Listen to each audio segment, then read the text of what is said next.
আমি যেদিন প্রথম বিয়ে করে আমার শ্বশুর বাড়িতে গেলাম, সেদিন আমার শাশুড়ি আমাকে আলাদা একটা রুমে ডেকে নিয়ে বলল, শোনো বৌমা, আমার ছেলে বিয়ে করে এনেছে ভালো কথা, কিন্তু তুমি 3-4 বছর কোনো বাচ্চা নিবে না। এই মুহূর্তে আমার ছেলের বাচ্চা মানুষ করার মতো অবস্থা নেই। আমি আমার শাশুড়ির দিকে অবাক হয়ে তাকিয়ে রইলাম। আমাকে তো আমার শাশুড়ি বরণ করলোই না, আমাকে আমার ফুফু শাশুড়ি বরণ করলো। এই নিয়ে আমার মনে অনেক কৌতূহল, কেন আমার শাশুড়ি আমাকে বরণ করলো না। আমার শাশুড়ি আমার সাথে এসব কথা বলতে বলতে আমার ননদ আমার সামনে আসলো। আমার ননদের চেহারা স্পষ্ট দেখা যাচ্ছে সে আমাদের বিয়েতে খুশি না, কিন্তু সবার সামনে হাসি খুশি থাকার অভিনয় করছে। আমার হাজব্যান্ড আমার বিয়ের 1 বছর আগে আমাকে দেখেছেন। আমি কোচিং থেকে আসতেছিলাম, সে তখন আমাকে দেখেছে। আমার বান্ধবীদের সাথে আমি গল্প করতে করতে হাসাহাসি করতে করতে আসছিলাম, তখন দেখে সে আমাকে পছন্দ করে ফেলেছে। সেই থেকে সে আমাকে ফলো করছে এবং আমার পিছনে পিছনে অনেক ঘুরেছে শুধু আমার সাথে একটু কথা বলার জন্য। অনেকদিন আমাকে দাঁড় করাতে চেয়েছে আমার সাথে একটু কথা বলার জন্য, কিন্তু আমি তাকে দেখলে আরো জোরে জোরে হাঁটতাম, প্রচন্ড ভয় লাগতো আমার। এভাবে প্রতিদিন সে আমার জন্য অপেক্ষা করে দাঁড়িয়ে থাকে। প্রায় 5-6 মাইল দূর থেকে এসে সে আমার জন্য অপেক্ষা করে। সে ভোর 5টায় রওনা দেয়, আমার কোচিং এর এখানে আসতে আসতে তার 6টা বাজে। প্রতিদিন এরকম করতে থাকে। পরে একদিন আমার খারাপ লেগে উঠলো যে লোকটা প্রতিদিন এভাবে দাঁড়িয়ে থাকে, কেন ডাকে আমি একটু আজকে শুনবো। পরে হুট করে একদিন আমি দাঁড়িয়ে গেলাম, দাঁড়িয়ে জিজ্ঞেস করলাম, কি সমস্যা আপনার, কেন আমাকে এভাবে ডাকাডাকি করছেন পিছন থেকে। সে বলল, আমি আপনাকে পছন্দ করি, আমি আপনাকে বিয়ে করতে চাই। আমি শুনে হতভম্ব হয়ে গেলাম তার কথাটা। সে আমাকে বলল, আপনার নাম কি। আমার নাম জিজ্ঞেস করলো, আমি আমার নামটা বললাম। পরে আমার বাবার নাম জিজ্ঞেস করলো, বললাম। আমার ফ্যামিলি কোথায় সব বললাম। বলার পরে আমাকে বলতেছে, আপনি তো, আপনার সবকিছু তো আমি জানলাম, আমার কোনো কিছু আপনি জিজ্ঞেস করবেন না। আমি বললাম, আপনারটা আমার প্রয়োজন নেই, আমার জানারও প্রয়োজন নেই, কোনো ইচ্ছাও নাই। আপনার জানার প্রয়োজন ছিল, আপনি জেনেছেন, আর কিছু আমাকে জিজ্ঞেস করবেন না, আমাকে কখনো ডিস্টার্ব করবেন না। তারপর তার একটা ভিজিটিং কার্ড তার পকেট থেকে বের করে আমাকে দিল, বললো, এখানে আমার নাম্বার আছে, আপনি যখন ইচ্ছে তখন ফোন করবেন, আর আমাকে আপনার ফোন নাম্বারটা দিন। আমি বললাম, আমি কোনো ফোন ইউজ করি না, আমার কোনো নাম্বার নেই, আমি কোথা থেকে দিব আপনাকে নাম্বার। বললো, আপনার বাসার নাম্বার দেন, আপনার আম্মুর নাম্বার দেন, অথবা আপনার আব্বুর নাম্বার দেন, আমি যে কোনো কারোর সাথে কথা বলে নেবো। আমি বললাম, সরি টু স্যার, আমার কাছে কারো নাম্বারই নেই, কোনো নাম্বার পাবেন না, আর কোনোদিন আমার পাসটা কাটা হবেন না। এই বলে তার কাছ থেকে বিদায় নিয়ে আমি চলে গেলাম। আর সে যে আমাকে তার নাম্বার দিয়েছে, সেই নাম্বারটা কিছু দূরে গিয়ে সে না দেখে মতো করে ওখানে ফেলে দিয়েছি, কারণ এই নাম্বার যদি আমি বাসায় নিয়ে যাই, আম্মু আমাকে মেরেই ফেলবে। তারপরও সে অনেক দিন আমার পিছনে পিছনে এসেছে, আমার সাথে কথা বলতে চেয়েছে। আমি দেখে না দেখার ভান করে চলে গেছি। আমাকে পিছন থেকে অনেকবার ডাকছে, আমি শুনিনি, না শুনে চলে গেছি। এরকম 2-3 সপ্তাহ চলতে থাকে। যখন দেখছি আমি তার ডাকে সাড়া দিচ্ছি না, আমি তাকে পাত্তা দিচ্ছি না, সে আর আসা যাওয়া বন্ধ করে দিয়েছে। এভাবে চলতে থাকে। পরে আমি ভাবলাম হয়তো সে ভুলে গিয়েছে, সে আমার রাস্তা থেকে চলে গেছে। যাই হোক, ভালো হয়েছে। আমার লোকটাকে দেখলেই কেমন না যেন ভয় করে। আমি আবারও সে কোচিং এর উদ্দেশ্যে বাসা থেকে বের হলাম। 3 বান্ধবী মিলে একসাথে গল্প করতে করতে যাচ্ছিলাম। কোচিং এ যাওয়ার রাস্তায় একটা উঁচু পিলার পড়ে, সেই পিলারের নিচে দেখলাম একটা লোক দাঁড়িয়েছে। হঠাৎ করে আমার চোখে পড়লো। আমি ভাবলাম লোকটাকে আমি কোথায় দেখেছি কিন্তু মনে করতে পারছি না। যেহেতু লোকটাকে আমি প্রচন্ড ভয় পাইছি, তাই আমি ওনার দিকে ভালো করে ওভাবে তাকাইনি। আর এই 3-4 মাসে আমার আসলে ওই লোকের চেহারাটাও মনে নাই।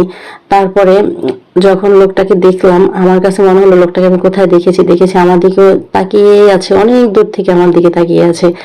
আমি মনে মনে ভাবছিলাম, লোকটা মনে হয় জীবনে মেয়ে দেখে নাই, এই জন্য এভাবে তাকিয়ে আছে। আর যখনই আমরা তাকে ক্রস করলাম, আমার পিছন থেকে ডাকাডাকি আবার শুরু করলো, এই যে আপু শোনেন না, একটু কথা শোনেন প্লিজ, একটু কথা শোনেন। আমার আবার ওই কণ্ঠটা আমার হঠাৎ করে আমার বুকের মধ্যে কেমন যেন একটু কেঁপে উঠলো, প্রচন্ড ভয় লাগলো। আমি আর আমার বান্ধবীরা আরো জোরে হেঁটে কোচিং এ তাড়াহুড়ো করে চলে গেলাম। এভাবে আরো 2-3 দিন করেছে। 2-3 দিন যাওয়ার পর যখন সে দেখতেছে আমি কোনো উত্তর দিই না, সে আবারও আসা বন্ধ করে দিল। এরপরে সে আবারও 6 মাস আসা বন্ধ করে দিল। 6 মাস পরে আবারও সে আমাকে ফলো করলো। সে আবারও আমার সাথে কথা বলতে চাইলো সেম ভাবে, কিন্তু আমি কোনো উত্তর দিইনি, কথা বলিনি। পরবর্তীতে সে কিছুদিন আমার সাথে আর কথাই বলেনি। আমিও আর এই বিষয়টাকে অত সিরিয়াস নিলাম না, যেভাবে আছে সেভাবেই চলতে থাকলো। এখন সে আমার সাথে দেখা করার আর সময়টাই পরিবর্তন করে ফেললো। এখন আর সে আমার কোচিং এ যাওয়ার সময় সে দেখা করে না। এখন সে আসে আমার কোচিং ছুটির সময়। এখন আর সে আমার সাথে কথা বলে না। আমার পিছনে পিছনে আমার বাসা কোথায়, আমি কোথায় যাচ্ছি, কি করতেছি না করতেছি, সে এগুলোই শুধু ফলো করতেছে। সে আমাকে ফলো করতেছে ঠিকই, কিন্তু সে আমাকে ফলো করতে করতে আমার বাসা অবধি তো যেতে পারেনি। আমি কোথা থেকে কোথায় চলে গেছি সে আর বলতে পারে না, হঠাৎ করে সে আমাকে হারিয়ে ফেলেছে। তাই সে আমার বাসার পাশেই দোকানের ওখানে গিয়ে সবার কাছ থেকে আমার খোঁজ খবর নিল, আমার কথা জিজ্ঞেস করলো, যেহেতু তার কাছে আমার কোনো ছবি নাই। সে আকার ইঙ্গিতে মানুষকে যতটুকু বোঝাতে পেরেছে ততটুকু সে জিজ্ঞেস করেছে, যে খোঁজ খবর নিয়েছে। এখন এই আকৃতিতে তো অনেক মেয়ে আছে, কে কাকে চিনবে বলেন। তারপরের দিন আবার সে সেম নিয়মে এভাবে আমার পিছু ফলো করতে করতে আমার বাসার একদম অতি নিকটে চলে যায়। আর এমন জায়গায় সে গিয়ে পৌঁছেছে যে আমার পাশের বাসার ভাইয়ার সাথে তার কথা হয়ে যায়। ভাইয়াকে যখন আমার বিবরণ দিল, তখন ভাইয়া তো আমাকে চিনে ফেলেছে, বলছে হ্যাঁ ওর নাম অমুক, ও এরকম এরকম, হ্যাঁ আচ্ছা ওর আব্বু এখানে দোকান আছে, এখানে গিয়ে কথা বলে এভাবে পাবেন। এখন ভাইয়ার সাথে যখন তখন বাজে রাত 10টা, ভাইয়া ওনার সাথে কথা বলে আসছে। ভাইয়া যখন উনি যখন জানতে পারছে যে ভাইয়া আমাকে চিনেন, তখন সাথে সাথে ভাইয়াকে দোকানে নিয়ে নাস্তা খাওয়ালো, চা খাওয়ালো, প্রায় 1-1.5 ঘন্টা ভাইয়ার সাথে গল্প করলো। পাশের বাসার ভাইয়াকে মোটামুটি সে ইমপ্রেস করেই ফেলেছে। পাশের বাসার ভাইয়া তার সাথে কথা বলে, তাকে সবকিছু ডিটেলসে বলে তাকে বিদায় দিয়ে বাসায় চলে এসেছে। বাসায় আসার সাথে সাথে ভাবি বলে, কি তোমার আসতে এত দেরি হলো যে, তুমি গেলা দোকানে, মুদি দোকানে, কিন্তু তোমার এত সময় কি করলে? যখন ভাবি ভাইয়াকে এই প্রশ্নগুলো করলো, তখন ভাইয়া ভাবিকে সবকিছু ডিটেলসে বললো যে পাশের বাসার এই আপুটাকে তো একটা ভাইয়া পছন্দ করেছে, আমার কাছে বিয়ের প্রস্তাব দিয়েছে, এখন আমি আঙ্কেলকে কি করে বলবো? আঙ্কেলকে আদৌ রাজি হবে বিয়ের জন্য? তখন আর ভাবি তাদের ঘরের দরজাটা বন্ধ করলো না। আমি কি করলাম, কিসের জন্য যেন আমি তখন দরজাটা খুললাম। দরজাটা খোলার সাথে সাথে দেখি ভাইয়া দরজার সামনে দাঁড়িয়ে দিয়ে মুসকি মুসকি হাসতেছে। যদিও আমি ভাইয়ের সাথে কখনো কথা বলিনি, কখনো ওইভাবে কথা হয়নি, আর এইভাবে হাসা তো দূরের কথা। তো আমি ভাবলাম কি না কি আবার, এখন দেখছি ভাবিও ভাইয়ের সাথে দাঁড়িয়ে দাঁড়িয়ে হাসতেছে। আর তখন দেখি আমি বললাম, কি হয়েছে ভাবি, কেন হাসতেছেন, কোনো সমস্যা? আমি কি জোকার নাকি? মানে আমি একটু দুষ্টামি করে বললাম যে ভাবি আমাকে কি জোকারের মতো লাগতেছে, কেন হাসতেছেন? পরে ভাইয়া ভিতরে চলে গেল। তারপর ভাবি আমাকে বললো, তোমার ভাইয়া তো দোকানে গিয়েছিল, তোমাকে একটা ছেলে পছন্দ করে, তোমাকে সে অনেকদিন থেকে ফলো করছে, সে তোমার ভাইয়াকে বিয়ের প্রস্তাব দিয়েছে, এখন তুমি কি রাজি আছো নাকি?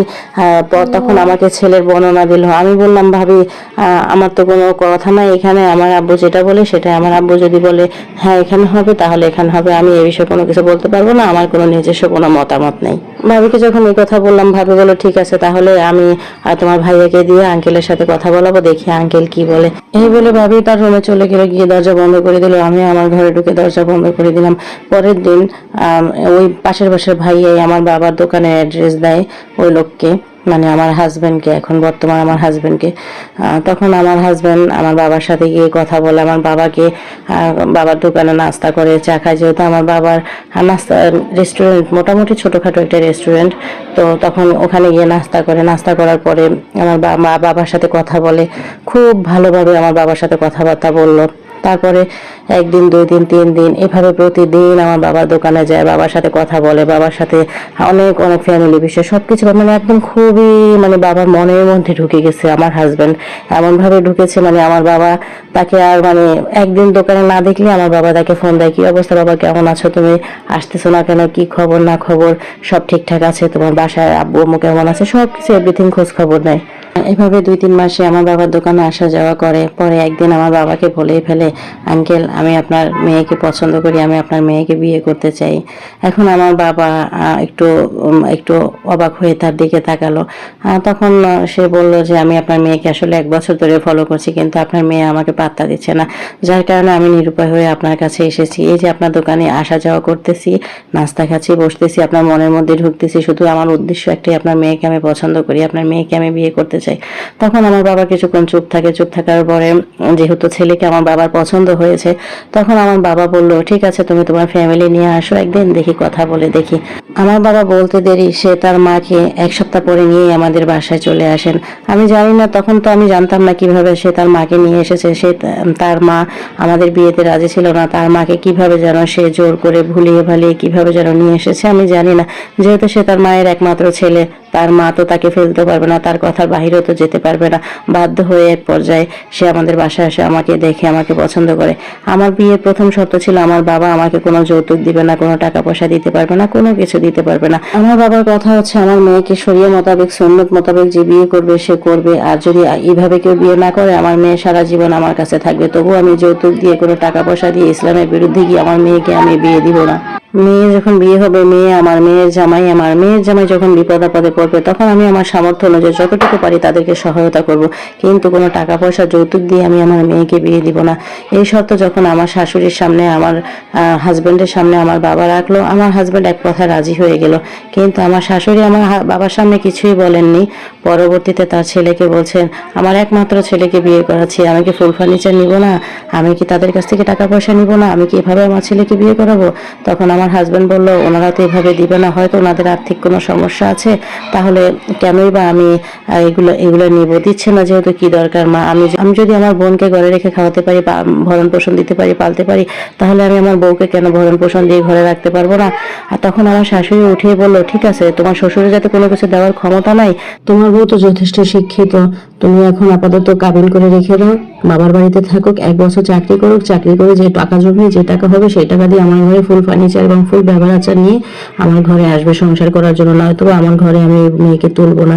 এই কথা শোনার পর আমার স্বামী আমার শাশুড়ির পায়ে ধরে বলে, মা, আমি এই মেয়েকে যদি বিয়ে করতে না পারি, আমি এই শহরে থাকবো না, আমি এইখান থেকে অনেক দূরে চলে যাবো, সেটা তুমি মেনে নিতে পারবে?